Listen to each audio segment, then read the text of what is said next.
نبی پاک صاحب الالاق سید عالم صلی اللہ علیہ وسلم نے فرمایا کہ ایک شخص رات کو ارادہ کر کے سویا تھا کہ سویرے تہجد پڑھوں گا۔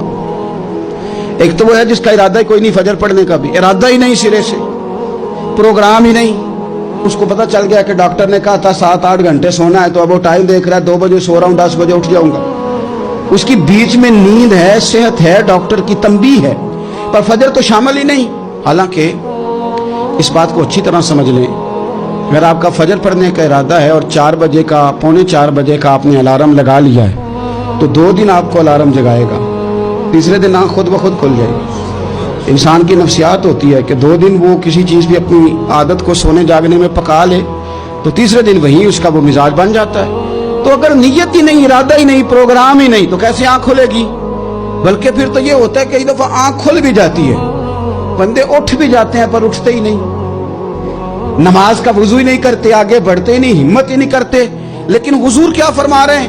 کریم محبوب علیہ السلام فرمانے لگے جس کا تہجد پڑھنے کا ارادہ تھا لیکن نیند غالب آ گئی، اٹھ نہیں سکا۔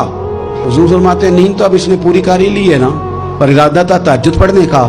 تو محبوب فرماتے ہیں نیند رب کی طرف سے صدقہ ہو گئی اور تہجد کا بھی اللہ نے ثواب عطا فرما دیا۔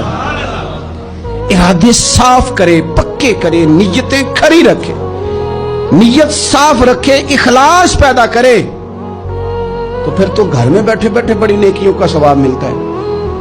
پھر تو اپنے گھر کے اندر موجود رہنے پر بھی اسے بڑے بڑے لمبے سفروں کا ثواب ملتا ہے۔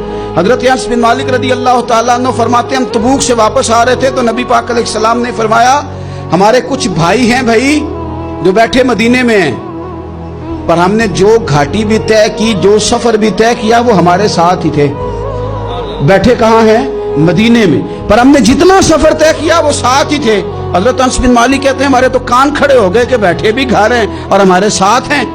حضور سید عالم علیہ السلام نے پھر بات کو کھولا اور فرمایا وہ جان بوجھ کے نہیں بیٹھے رہے، ارادہ ان کا پکا تھا ہمارے ساتھ آنے کا، لیکن کسی مجبوری کی وجہ سے نہیں آ سکے۔